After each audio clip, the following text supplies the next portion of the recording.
Salut là-dedans. Alors, je sais pas si vous avez remarqué, mais le règlement vitesse sur le site de la FEFM a évolué et les trous dans le sabot ne sont plus autorisés.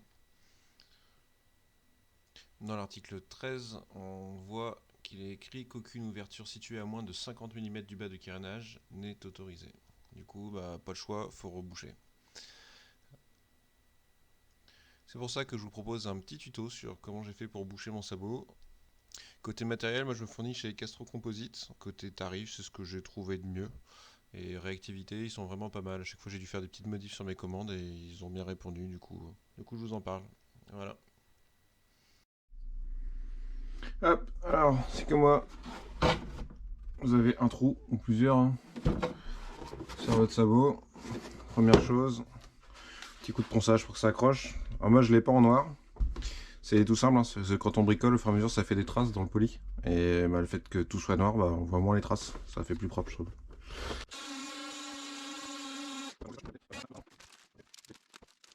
De ce côté, on va essayer de pas trop faire déborder. On va faire d'abord de la résine à l'intérieur. Ensuite, on bouchera par l'extérieur.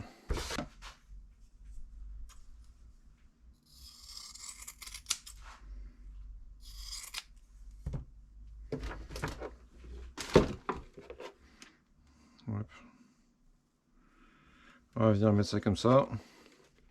On va résiner ça et après on viendra boucher par l'autre côté pour être plat. Facile.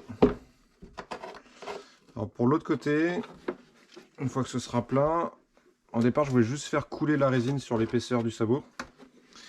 Et en fait je vais essayer de faire un petit rond pour remplir à la taille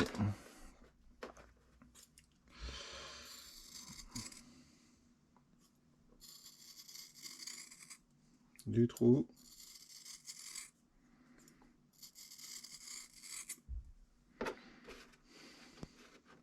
Oh la vache, je suis pas mal. Hop, je vais ramasser dedans. Hop, du coup j'ai été sur le site. C'est recommandé une à deux doses de durcisseur par 100 ml de résine. Du coup là on va faire pas grand chose, hein. On va faire peut-être 50 ml et on va mettre une dose. Hop, alors on a dit 50 ml.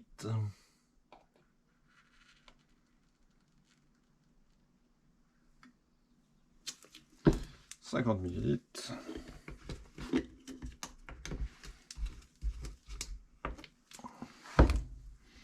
Pour une dose de durcisseur.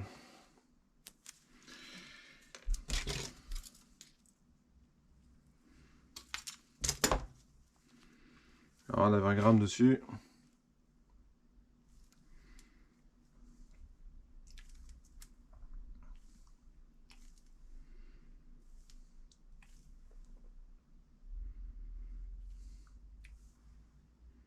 Hop, on a 19 grammes, on est bien. On va fermer ça. On mélange.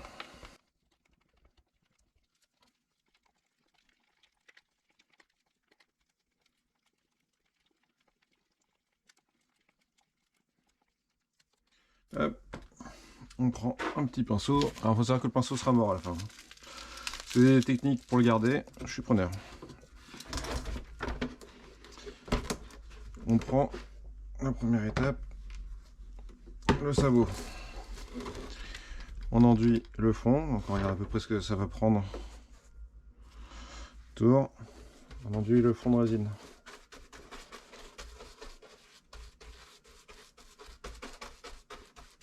La résine ça prend à peu près sur tout, hein, faut pas trop s'inquiéter. Hop. On met notre morceau. Alors certains ont conseillé d'imbiber le morceau avant. Je fais comme ça se passe plutôt bien d'habitude. Donc là on trempe bien tout le morceau.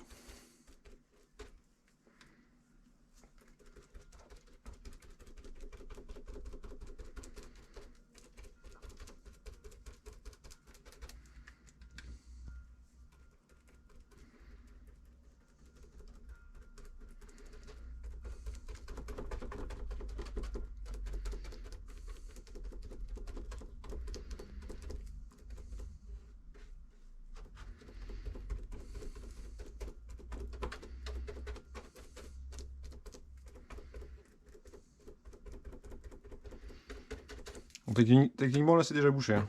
On laisse sécher, ça pourrait suffire. On va essayer de faire un truc un poil plus joli. De ce côté-là, on va mettre le bout que j'ai prédécoupé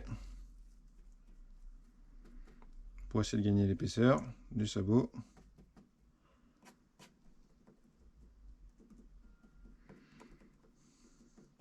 Bon, c'est le dessous de la moto, ça se voit pas trop, mais bon.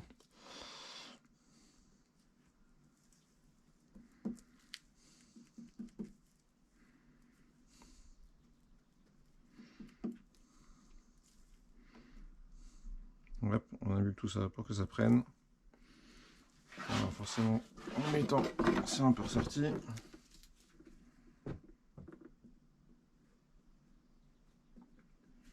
Voilà. Je vais faire couler un peu de résine dedans. Histoire que ça remplisse toutes les cavités. À la fin, je mettrai un petit coup de ponçage.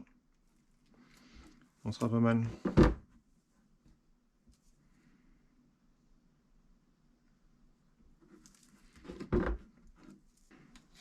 Allez, on laisse sécher et on revient après.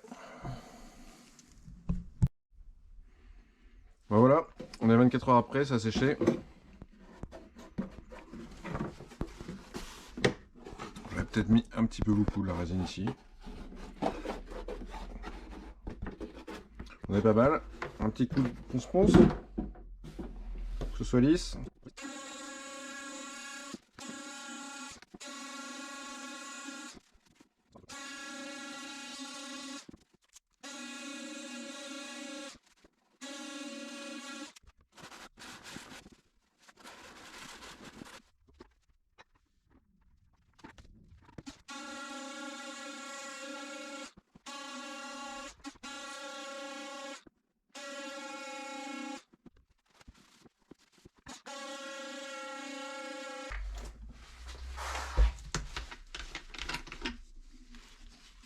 Un peu de dégraissant.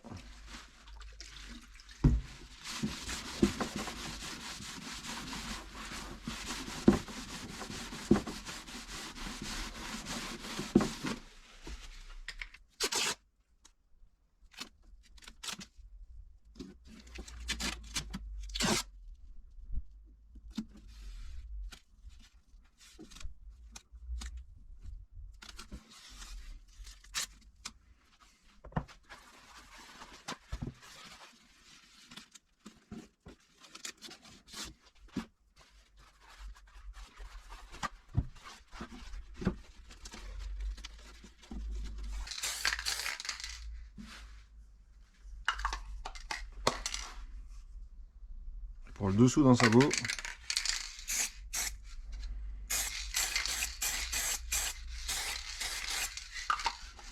Ça sera pas mal.